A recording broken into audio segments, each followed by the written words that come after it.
all, we will be starting a series on the relationship mastery, and today's video we'll be talking about 3 secrets of deep relationship most people learn too late. So let me ask you something honestly.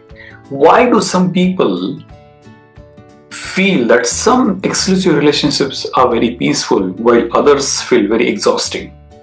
Or some relationships are exhausting, some relationships are peaceful. Why do some conversations heal and others hurt for years? Is it love? It's not love. Is it compatibility? I heard this word various times whenever I spoke with some kind of couples. Compatibility. Is it compatibility alone? Or it's luck? It's not luck. It's not compatibility alone as well. And it's definitely not about finding a perfect person. In fact, there is no concept like perfect person. Strong relationships are not found, they are built. And today I'm going to share these 3 powerful secrets of deep, emotionally healthy relationships that most people realize only after the damage happens. Isn't it? And if you understand this, you don't just improve relationships, you will transform them. So take a slow breath, because what I'm going to share with you might change how you see every relationship in your life. What is the secret 1? Understand. Don't just react. We are usually just reacting. You have to understand first. So most people think relationships fail because of arguments. Now, relationships fail because of misinterpretation. Someone says something, you react, and not to their words, but to the meaning your mind attached. For every word, there is one kind of meaning which you already given. And because of that attached meaning, you are reacting in a particular way. For example, your partner is saying, you didn't call me, you were supposed to call me. What you hear? You don't care. Am I a careless person? You heard that. Did your partner say that? No. The reality is that your partner just missed you that you did call her or called him. But you just felt the interpretation of that. I am a careless person, I didn't call him or I didn't call her. So that's the difference, and because of which there is some kind of tension happens in the relationship because of the misinterpretation and not because of the words. So relationships don't break because of what happened. They break because of the story we create about what happened. We usually create the stories in our mind, and because the stories are giving some kind of meanings to the words, because meanings to those particular situations, and because of those stories, those interpretations, we create a kind of negative relationship, or we create those kind of arguments. So couple once told me that we fight every week, and I asked, what do you fight about? They said, all the small things. Exactly. So small things don't break relationships. But there are some emotions behind this. There are some kind of interpretation behind this, that you don't understand me, you don't care for me, and because of which relationships break. So when you react emotionally, you're not reacting to the present. You are reacting from past emotional memory, or you're reacting to the story which you associated with. So next time conflict happens, ask, am I reacting to them or to something old inside me? That question alone can save you years of damage. Now let's go to secret number 2, and what is that? Needs drive behavior. So here is something most people never realize. People don't behave randomly. They behave according to their emotional needs. One person needs reassurance, another needs space. One needs appreciation, another needs silence to process. And conflict happens when we expect others to have the same needs as us. And that's very difficult, or for that matter even very challenging, that you and your partner are having the same needs at the very same time. And because of whatever the needs they have, their behavior is getting driven by that. And there is, of course, there is some kind of difference in the respective needs at that point of time. And because of which the behavior is different. And then you feel that this is a conflicting, or we don't get aligned, or we don't have that chemistry in between, right? But understand this, that what are the needs of my partner here, and because of which this behavior is getting driven.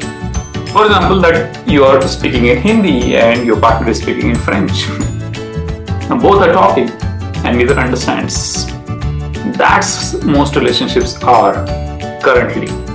Nobody is wrong. He is talking something sense in Hindi, you're talking something sense in French.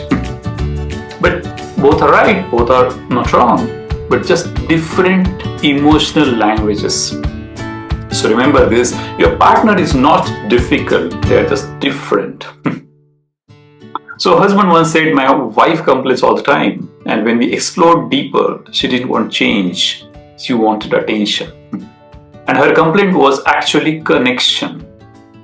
So it is something like, your wife is complaining again and again, and you are taking it on face value. But you will need to go one level deeper into that. Understand why it is happening that way. So in this case which I told you, that she just wanted that attention. Because she was very optimistic that once I will get a lot of attention, then I will feel that kind of connection with my partner. And because of which, the way she has used was complaining. And the husband's interpretation was, she's always complaining, she's always complaining. So it's like the emotional language is different. So behind every complaint is an unmet need. And if you respond only to words, you fight. If you respond to the need, you heal. So instead of asking why she is like this or why he is like this, ask what emotional need is trying to be met right now. I repeat, what emotional need is trying to be met right now? And this question turns frustration into compassion. Understand more to your partner. Go to that, take that extra mile and understand them. Just don't go on the face value. Just don't focus on their behavior. Just don't focus on their words. But understand their emotional need. Well, the secret number 3 is that same people create strong relationships. The strongest relationships are not the most romantic one. They are the safest. Safe means you can be honest without fear. You can be imperfect without any punishment. You can be emotional without being judged. So basically, in case of men particularly, I have seen that if they are getting emotional, then women are judging them, that he's a weak man. But the safe space can be created if a man is becoming emotional and his wife is not judging him. A wife is imperfect, and then the husband is criticizing her. Husband is giving some kind of tanas. You don't understand tana in Hindi. But you can be imperfect without any punishment. Can be honest without any kind of fear. So remember that a relationship is like a soil, and if the soil is safe, seeds grow. If the soil is harsh, even strong seeds will struggle. So people don't open up where they are judged. They open up where they feel safe. Create that safe space. And this is true in case of parenting as well. If you are judging your kids all the time, they will not feel that safe environment and they will not open up with you. But if you create that safe space first, then they will open up with you.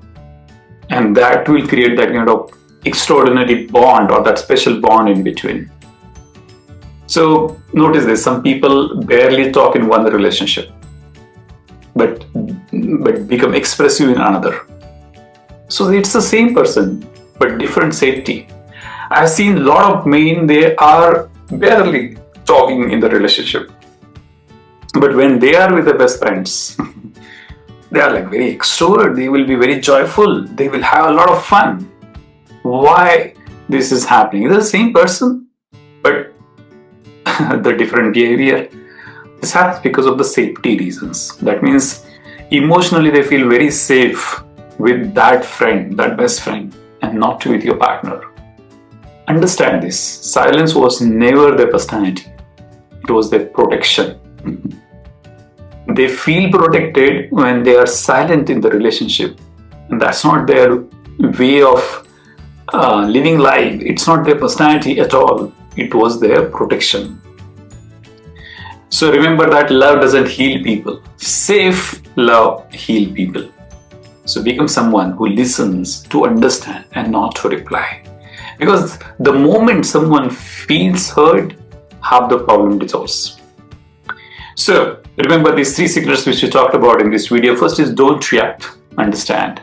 The behavior comes from needs. Safety creates closeness, and relationships don't need perfection. They need awareness, and awareness changes everything.